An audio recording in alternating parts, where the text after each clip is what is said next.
el podcast del mercado clandestino en Colombia. Paisajes de la violencia. Sin agua no es un uso privado. Los pueblos. ¿Cada cuánto llega el agua buena después de la guerra?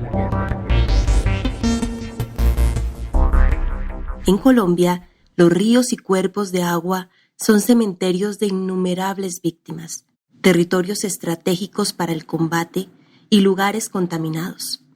Pero son también sitios de memoria, de vida y de resistencia.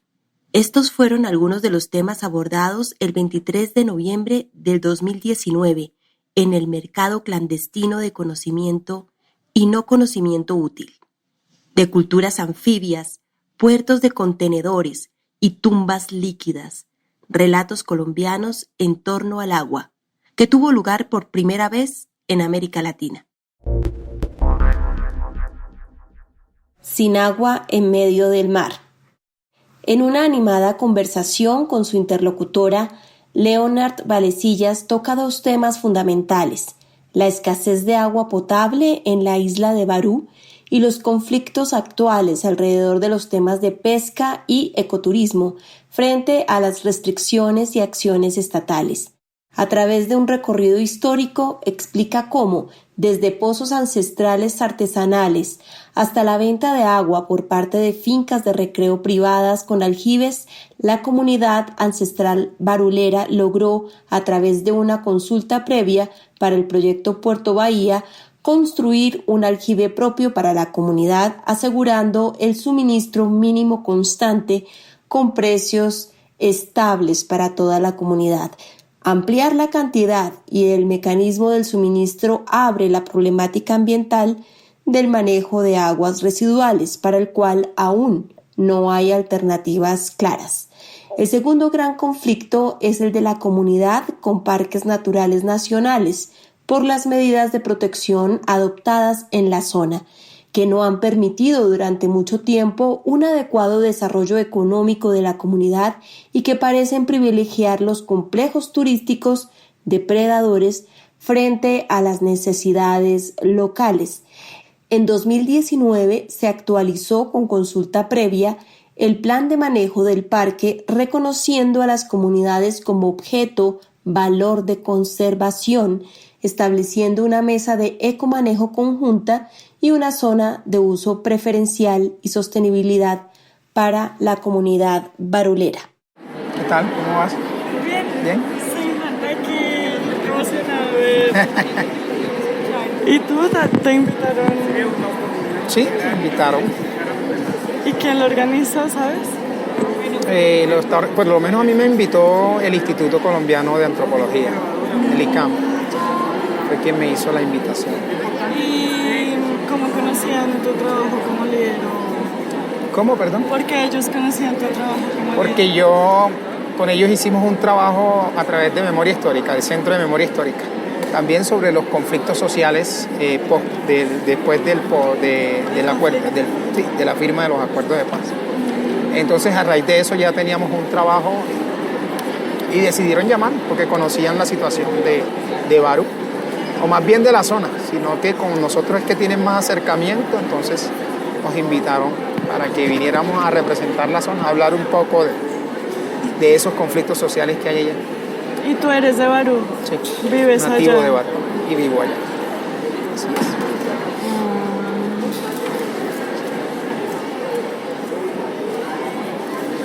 ¿Tú eres de acá, de Bogotá? Pues yo nací en Maicao, pero sí, toda mi vida he vivido aquí, casi toda mi vida. Sí. Y pues sí, también vine porque me invitaron. Me invitó una profesora también de antropología. Ah, ok. ¿Eres estudiante? Sí.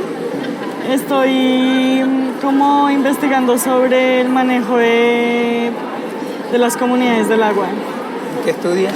Antropología también. Okay, perfecto. Sí. Vale. Hemos trabajado con muchas antropólogas en la Universidad Javeriana. Hemos hecho varios trabajos con ellos allá. Y sabes si tenemos así como, o sea, tú me vas a contar más o menos. Sí, o sea, te voy a contar todo lo referente a los conflictos que tienen que ver con el agua allá, que es más que todo un tema territorial. Y para nosotros agua, pues son dos temas. Uno tiene que ver con la disponibilidad del agua para consumo, el agua potable que no existe en la comunidad. Y dos, pues la disputa de territorio que hace parte pues de nuestros usos y costumbres, ¿no? Como comunidad afro, y que tenemos una historia que viene marcada desde el mar y que hoy pues se ve amenazada por todo lo que está llegando al territorio. Eso. Pero no sé cómo es la metodología, creo que hay que esperar aquí porque van a grabar o algo así. Creo que a las 4 en punto. ¿Y qué hora es? Faltan 2-3 minutos. Ah, bueno. Pero igual es que 30 minutos es poquito. Pero pues tú vas a estar aquí toda la tarde, ¿no? No, sí, toda la tarde y toda la noche, igual. ¿Cómo con cuántas personas vas a hablar? Solo 2 clientes tengo hasta ahora. Ah, bueno. Chévere. Pero como solo es hasta las 7 de la noche, entonces no sé si posterior habrá chance de seguir hablando con otros o no sé cómo es la metodología. ¿Pero por qué dices que hasta las 7? O sea, a las 7 termina el mercado, en general.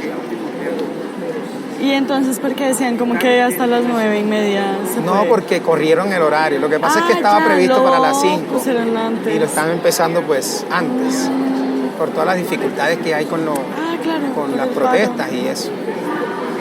Entonces, Sí, porque teníamos si como no, uno sale aquí muy tarde y ya es más difícil el precisamente transporte pensando público. en eso, que la gente no fuera a llegar a las 5 pensando en cómo iba a salir de acá. Pero no, la gente ha llegado. Estábamos preocupados porque miércoles, si lo corrimos a las 3, quizás la gente no se alcance a enterar, no vaya a llegar y bueno. Sí, a mí me dijeron, pero la verdad no Pero fue había un cambio a caído en última cuenta. hora. Sí. ¿Y tú te estabas quedando por aquí cerca? Sí, aquí mismo en el Ibis, aquí a 2 cuadras, sí. 3 cuadras. Ahí nos vinimos y detrás venía la protesta y mejor dicho, caminemos rápido. ¿Y no sales a protestar? ¿En Barú? Cartagena. Ah, en Cartagena. Sí, en Cartagena salimos.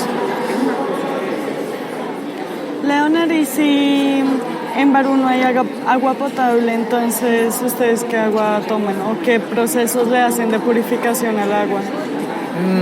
Pues en Barú nosotros tenemos todo un cuento con el agua, porque desde hace muchos años en Barú nunca ha habido agua potable, nunca. ¿Cómo hacía la gente? Pues construimos pozos ancestrales, manuales, artesanales, que el agua pues emitía pues de la tierra. Esa agua lo que hacíamos es que nuestros abuelos las metían en unos recipientes y le echaban cloro. Ese era el agua que se utilizaba para consumir. Luego había otra agua que uno le dice agua gorda, que es un agua como salobre, que son unos pozos que están más cercanos a la orilla del mar, que la utilizaban para trastear, es decir, la utilizaban para bañarse, la utilizaban para lavar los platos y para cosas de uso de la casa. ¿Y a los animales, por ejemplo? Había unos pozos hechos especialmente para que ellos llegaran ahí a tomar agua, que eran aguas lluvias o agua que salía de la tierra, ¿ya? Por corrientes. Entonces, hace algunos años, cuando Barú se empezó a ver con un polo de desarrollo turístico, empezaron a llegar fincas de recreo, a llegar casas privadas, a llegar hoteles. Más o menos? Entonces, en ese momento se empezaron a construir aljibes en esas fincas y demás, y eran los puntos donde en verano, que es el tiempo de sequía, la gente pues se salía en canoa o en burros a llegar a esas fincas a que les regalaran agua. Entonces la gente salía con 4 tanques de agua de 25 litros y pedía esos 4 tanques de agua, y esos eran los 4 tanques de agua que te servían para la semana. ¿Cómo hacían nuestros ancestros? Pues Como estos que son como así. 25 litros, es un tanque así. Oye, ¿y qué es un aljibe? Es una alberca, es un tanque grande con capacidades distintas de agua, con toneladas de agua. Es un tanque como de esos negros o algo. No, es más grande, es hecho en concreto, muchas veces excavado para que sea más potente, excavan en la tierra y lo hacían, otras veces lo hacían por encima del nivel de la tierra y lo llenaban con agua traída de Cartagena a través de bongos. No sé si sabes lo que es un bongo, es como un ferry, que es un tanque móvil, haz de cuenta un carro tanque en una vía, eso es un bongo para nosotros allá. Ya transportaba pues el agua y a través de motobombas llenaban esos aljibes. Al pasar el tiempo en la misma comunidad la gente fue construyendo también aljibes, ¿ya? Y entonces ya se hacía más fácil porque había aljibes que estaban en la comunidad, pero Barú geográficamente está situada de una manera que los bongos no alcanzaban a llegar a los puntos más cercanos para llenar el agua. Entonces había un solo aljibe. ¿Por las vías de acceso? Inicialmente tenemos vías de acceso hace un año, por vía terrestre. Todos los demás eran vías marítimas, ¿ya? Entonces Barú tiene una ciénaga en todo su frente, estamos bordeados todo de manglar y enfrente hay una ciénaga que tiene dos accesos. Uno es el que se llama Caño del Ahorro, que fue hecho por nuestros abuelos para acortar el paso para llegar hasta el pueblo, porque de lo contrario había que darse una vuelta que a Canaleto, a Velas, eso eran 2 horas. Entonces igual había una boca que era por donde normalmente entraba y luego se construyó el Caño del Ahorro, que ahorró pues en casi 1 hora y media el trayecto. Entonces a raíz de ese trayecto... O sea, ¿ahora cuánto se demora? ¿1 hora y media o media hora? No, pues ahora para entrar... No, parece que... Por el Caño del Ahorro. No, pues en este momento son 5 minutos, porque ya hay motores a gasolina y todo el asunto. Anteriormente era canalete o a vela. Entonces era muy despacito para llegar hasta el centro del pueblo. Entonces eso dificultaba que los bongos llegaban a llenar el tanque comunitario para tener la disponibilidad. Eso funcionó en algún tiempo, luego pues no volvió a funcionar, se dañó el tanque, no hubo forma de arreglarlo, el tanque es el aljibe. ¿Por qué? ¿Cómo se dañó? Pues por mala construcción. El tanque se empezó a agrietar, se salía el agua. Bueno, complicado mantener el agua, ya nadie pues quería invertir en traer el agua porque era pérdidas. Entonces a raíz de eso la gente volvió a la forma clásica y era salir a las fincas, o empezó a llegar gente desde los pueblos vecinos que sí tenían agua, en este caso Pasacaballo, que era el más cercano, que está a 3 horas, que está en el canal del dique, y traían agua. Pero la dificultad no era que hubiese el agua, la dificultad no era el agua, sino el costo del agua, sino el agua. Porque si bien es cierto, traían agua, pero lo traían cada una vez a la semana. Y un tanque de esos mismos tanques de 25 litros nos podía costar casi 3.000 pesos. 25 litros de agua. Como el costo y la frecuencia. No era tanto el costo porque en Barú, digamos, la gente de alguna u otra manera se rebusca, o sea, se gana la plata, no digamos fácil, pero la consigue. Entonces el problema es tengo la plata, pero no hay la disponibilidad del agua, ¿ya? Entonces llegaban estos tanques, chalupas o canoas con tanques llenos de agua y la gente iba hasta el puerto a comprar el agua. Pues éramos muy expertos en ahorrar agua porque con 100 litros de agua teníamos que durar toda una semana. Entonces combinábamos esa agua potable con la agua que sacábamos de los pozos artesanales para hacer una cosa u otra. Luego, pues hace 4 años, yo soy representante legal del Consejo Comunitario de esta comunidad. Somos una comunidad afrodescendiente, ya constituida desde el año 2006. Hace 4 años nosotros, a través de un proceso de consulta previa, conseguimos unos recursos y logramos construir un tanque, un aljibe de 300 metros cúbicos de agua que estuviese de fácil acceso para los bongos, y establecimos un sistema de bombeo que llevara el agua hasta el centro del pueblo. Eso pues facilitó a la comunidad tener agua potable desde el aljibe al pueblo. Colocamos 2 puntos de despacho. Oye, ¿y consulta previa para qué proyecto? Ese proyecto fue Puerto Bahía. ¿Qué es? Puerto Bahía es un puerto multipropósito, puerto de hidrocarburos, ahí transportan granos, transportan vehículos, o sea, es multipropósito, un puerto como los que hay en Cartagena, una empresa portuaria. Está en Cartagena. Sí. Entonces, a través de ese proceso logramos por lo menos mejorar el sistema del agua, la disponibilidad del agua, que era la dificultad. Ya la gente pues tenía la disponibilidad del agua 24 horas, por decirlo de alguna manera, porque todos los días había agua. Entonces, de una forma controlada también, porque eran 300 toneladas que podíamos tener cada semana y teníamos que distribuirla según la demanda que había en la comunidad. ¿Cuántas personas se beneficiaban de esas 300? En Barú somos 3.200 habitantes. Somos alrededor de 1.000 y algo familias. Habemos 800 viviendas en este momento. Y se consumía alrededor de esas 300 toneladas semanales. No porque era lo suficiente, sino que era el control que teníamos, lo mínimo que la gente pues podía tener para que todos tuviesen oportunidad de tener agua disponible. Entonces, eso funcionó perfectamente, eso fue una bendición para la comunidad. Lo operaban mujeres cabeza de hogar de la comunidad. El tanque bajó de 2.000, casi 3.000 pesos a 700 pesos. Había la disponibilidad todos los días y todo el día. ¿Y a qué te refieres? ¿Cómo las madres cabezas de hogar eran las Sí, porque que se hizo un proceso de selección para operadoras del servicio o del proyecto, porque había que todas las mañanas ir a la bomba, prender la bomba para que bombeara el agua y despacharla a la gente. Entonces habían 2 personas que en este caso eran mujeres cabeza de hogar que no tenían esposo y que dependían de sí mismas y que tenían hijos y demás. Entonces les dimos como prioridad a ellas para que atendieran ese servicio. ¿Ya? Entonces a eso me refiero. ¿Cuáles eran sus funciones? ¿Bombear el agua?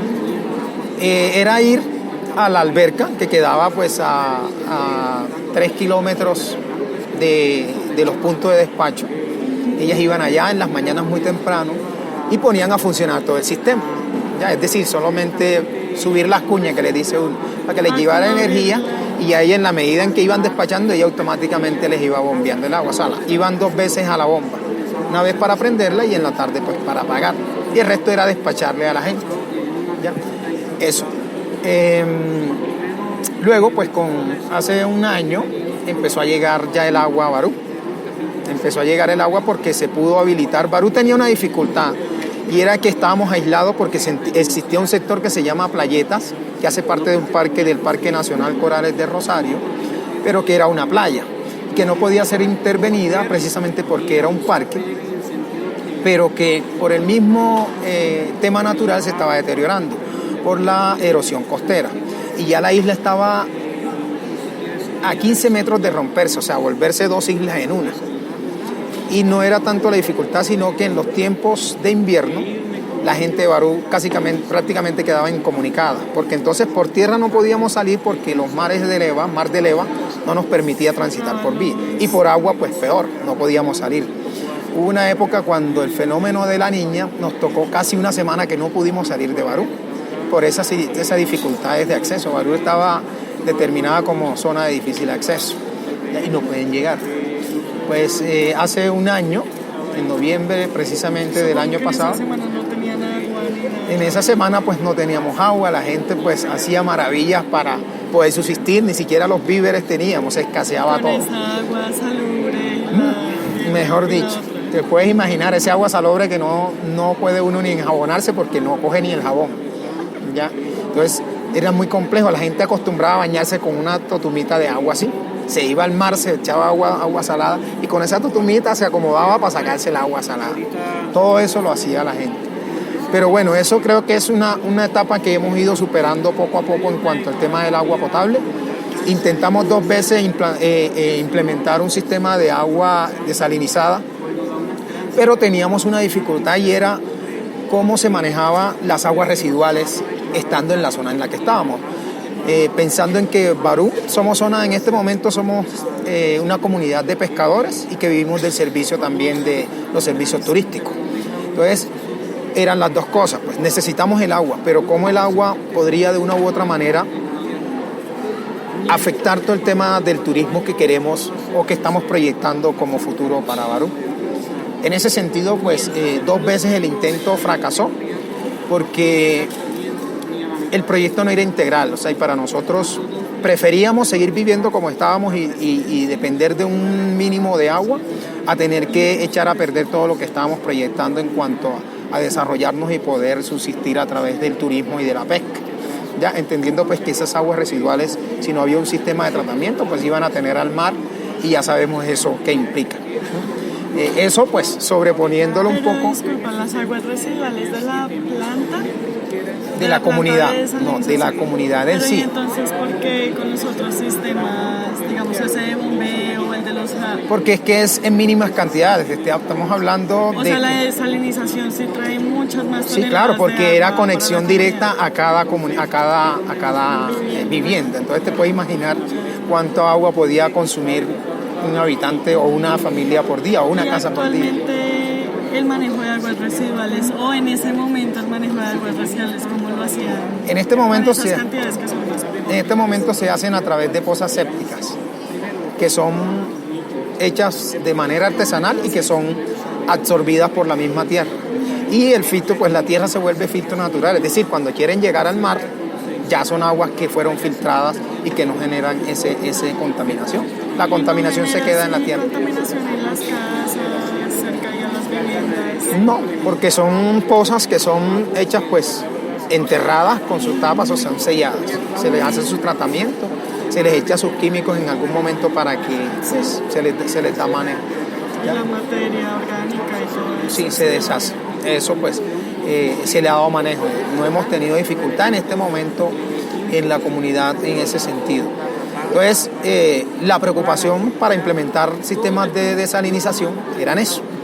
En este momento se está gestando el proyecto ya de conexión, porque el agua está a 20 kilómetros ya, el tubo que viene desde Cartagena está a 20 kilómetros y se está gestando para el próximo año ya tener esa conexión. Pero tenemos la misma dificultad con el tema del manejo de las aguas residuales. Entonces se está viendo cómo se le da manejo a ese tema. En este momento, pues, llegan ya carrotanques a la comunidad, digamos, hay más disponibilidad de agua.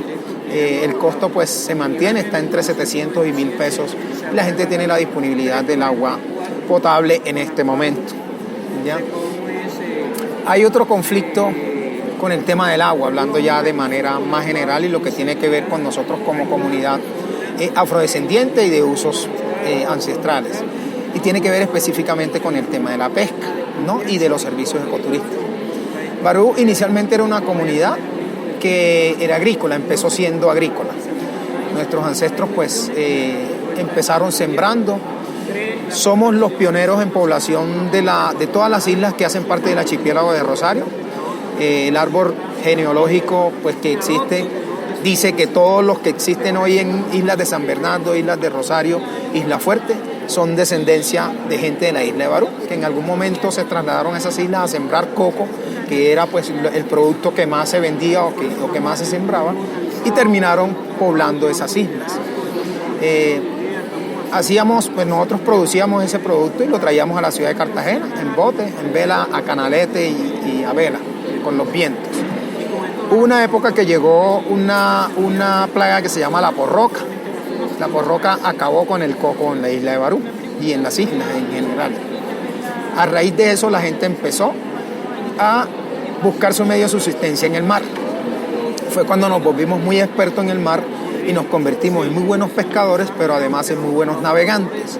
¿Hace cuánto fue esa transición? Eso fue, digamos, hace aproximadamente 100 años en adelante.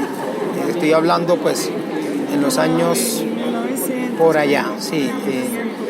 Además somos una comunidad, la primera comunidad con título colectivo del Caribe, de 1851, un año después de la abolición de la esclavitud. Hay un título colonial de esa época, donde los baruleros decidieron después de un año de la esclavitud comprar las tierras donde estaban trabajando, pues para quedarse allí en ellas y que fuera únicamente y exclusivamente para la gente barú. Así lo dice la escritura. Las tierras serán hasta 1851. Sí, está pues legalmente registrada. Está en este momento la escritura original en el Palacio de la Inquisición en Cartagena. Allí la levantamos. Entonces digamos que nos volvimos en buenos navegantes y pescadores. Éramos los pioneros con la gente de la isla de Tierra Bomba en traer mercancía desde Panamá. ¿Sí? Eso pues todo el tema de contrabando en esa época, la gente pues traía mucho vajilla, telas y demás de aquel lado y se vendía mucho en Barú y en la isla de Boca Chica, en el corregimiento de Boca Chica. La gente del interior del país, desde la ciudad, pues iban hasta allá a comprar esas vajillas y telas de contrabando, el tabaco, todo eso que venía de allá. Luego pues la gente empezó a sobrevivir de la pesca. En 1977 el gobierno nacional decide declarar 120.000 hectáreas de parques nacionales natural, que hoy se llama Parque Nacional Natural Corrales de Rosario y San Bernardo. Es el área donde nosotros hacemos uso en el arte de la pesca. Es el área que predominamos y el área donde hacemos donde hacemos las diferentes artes de pesca. Desde ese momento empezamos a tener dificultades, porque llegó Parques con un decreto, el 622, que es el que rige, es el plan de manejo que rige el Parque Nacional. Esa declaratoria en ningún momento fue pensada ni siquiera socializada con las comunidades. ¿Ya? Desde ahí empezaron los conflictos porque habían unas restricciones y unas prohibiciones que iban en contra de los usos ancestrales de la comunidad. Como por ejemplo, el decreto dice que no se puede hacer pesca ni siquiera pesca artesanal, solo pesca de subsistencia, que es sacar la liga, que le llama uno la liga, que es lo que se puede comer, más no para vender. Más no para vender ni nada por el estilo. Entonces entraban los interrogantes de cómo vamos a mantener nuestras familias si lo único que sabemos hacer es pescar y de esto dependemos. Digamos que han sido muchos años de lucha con parques nacionales, todas las peleas que tú te puedas imaginar, de tipo jurídico, de tipo físico, de tipo verbal. En algún momento la comunidad declaró a Parque como una entidad no grata por todos los conflictos pues, que habían con los pescadores. En el 2006, cuando nos constituimos como Consejo Comunitario, empezamos a mirar la cosa desde otro punto de vista y hacer valer los derechos que tenemos como comunidad afro. Sumado a eso, se dan todos los conflictos territoriales por la visión que tiene este territorio como polo de desarrollo turístico de la ciudad de Cartagena. Empezaron a llegar los megaproyectos como Puerto Bahía, por ejemplo.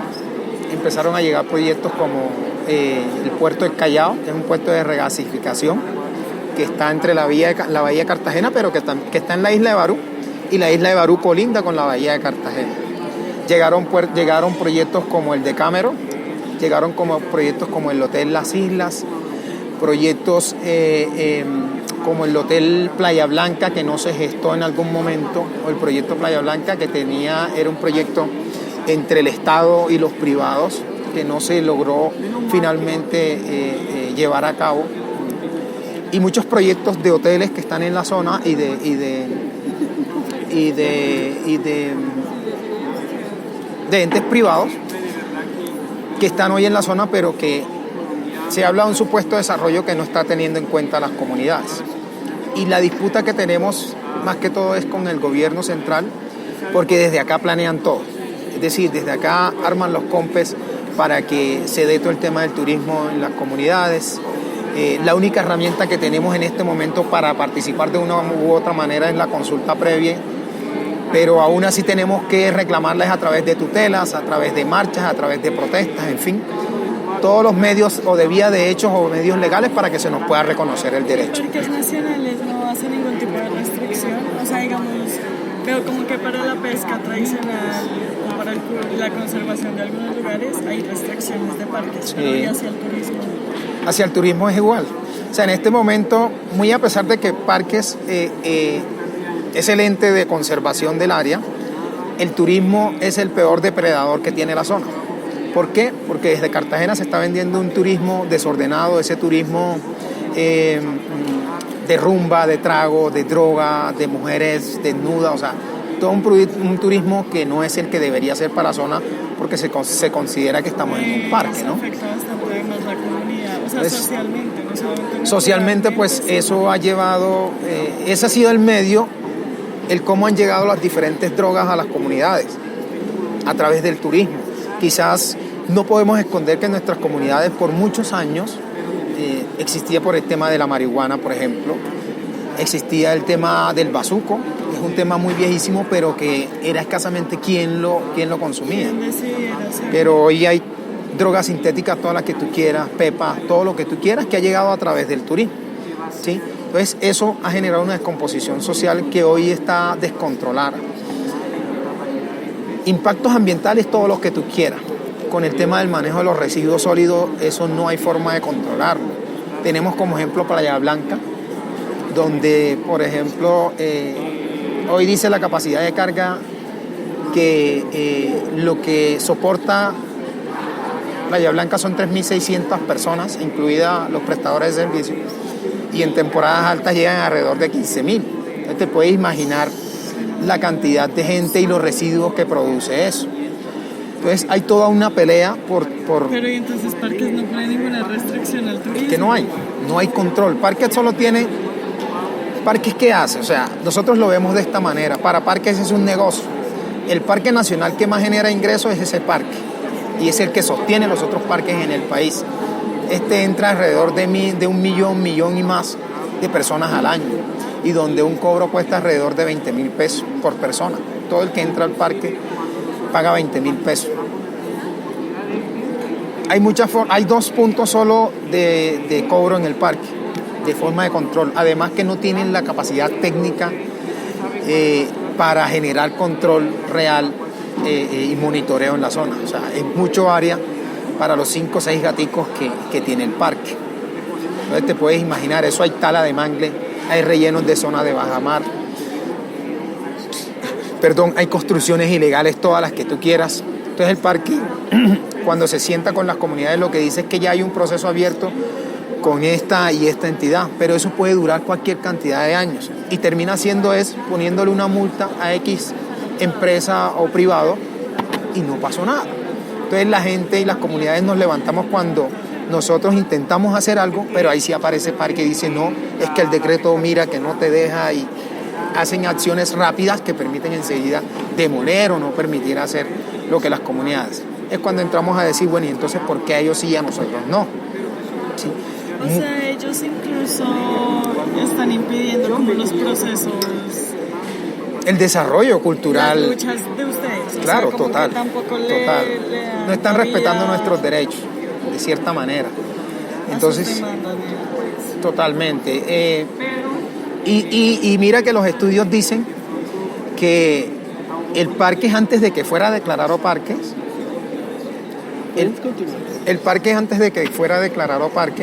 las condiciones del parque eran magníficas. Entonces, y en este momento el parque tiene unas condiciones que tú te pones a mirar y las estadísticas dicen que el parque está deteriorado. Entonces, ¿qué pasó? Nosotros, a través del derecho, logramos que el año pasado Parque se sentara con las comunidades, hiciéramos actualización del plan de manejo de parques. Hicimos consulta previa del parque y logramos, digamos, victorias importantes. Primero, que se reconociera a las comunidades como un valor objeto de conservación del parque, así como son los corales, como son los manglares. Nosotros como cultura y como comunidad étnica también somos un valor objeto de conservación. Logramos que se estableciera una mesa de comanejo, es decir, que una vez se adopte el plan de manejo, el parque debe ser manejado entre la autoridad ambiental y la autoridad territorial, en este caso las comunidades étnicas que hacen parte de la zona.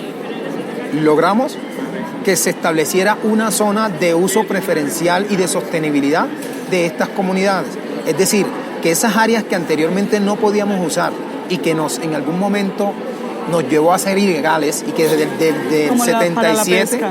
el 77 nosotros éramos ilegales en el parque, porque hacíamos cosas que para el reglamento no podíamos hacer, pero eran las mismas cosas que veníamos haciendo desde hace 100 años atrás. Y sobre esas prohibiciones en la pesca, ¿ellos sí tienen control? O sea, ellos sí se cercioran, por ejemplo, que ustedes no pesquen la tortuga, el tiburón, bueno, no sé, esos animales que están prohibidos. Y quizás nosotros en algún momento tenemos culpa también del deterioro del recurso o la falta de recurso pesquero, porque esa es la gran realidad.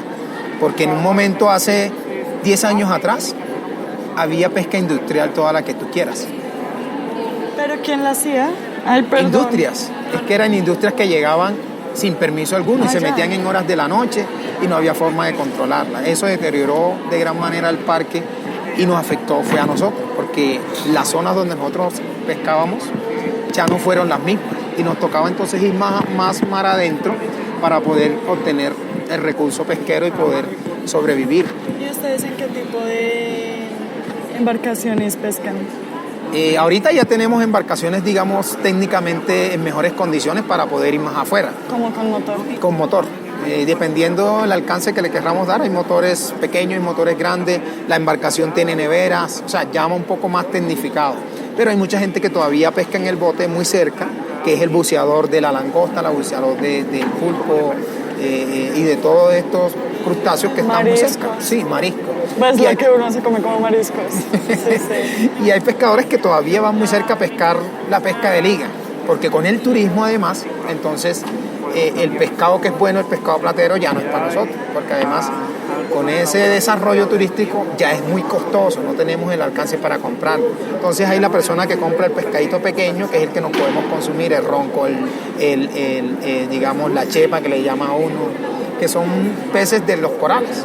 Sí, son esos pequeñitos, pues que igual son ricos, pero los otros obvios son mucho más sabrosos. Y para nosotros son más ricos el de corales. Pero ella no lo pueden comprar. O sea, ¿ustedes lo venden? ¿Lo pescan y lo venden al turismo? ¿O no, la pesca de eso es industrial toda? No, industrial ya no hay pesca industrial. Pues, gracias a Dios se ha apartado mucho, los vikingos ya no van por la zona, pero igual ya dejaron vuelto nada la zona. O sea, toca hacer un trabajo muy grande para volver a recuperarlo. Y en eso estamos. Nosotros pues desde la comunidad tenemos grupos que se han preparado para restauración de corales, por ejemplo. Para restauración de corales y poder de una u otra manera apoyar a que la comunidad pues Ay, tenga. No, qué triste que se acabó, que tenía todavía muchas más preguntas. Yo siento que no hemos hablado nada. Me has contado miles de cosas, pero no. ¿Será que en serio ya se acaba el tiempo? A mirar. Ay, sí. ¿Y entonces qué van a hacer ahora? Ya lo tienen a 20 kilómetros. Pues sí, o sea, ya que nos toca pues hoy y ahora sobre ese parque nos mostraron otro parque, que es el área marina protegida. Sobre ese parque pusieron otro parque aún más grande, son 540.000 hectáreas, que incluso coge costa desde el Sucre hasta Córdoba. ¿Pero todavía su pesca está restringida? En este momento sigue restringida porque no se ha adoptado el plan de manejo que ya se actualizó. Pero igual ya hay unos acuerdos entre parques y las comunidades para que la gente pues, por lo menos no se le haya ese acoso que anteriormente teníamos. Y estamos llegando a acuerdos de reglamentos de uso de las zonas que ya se implementaron.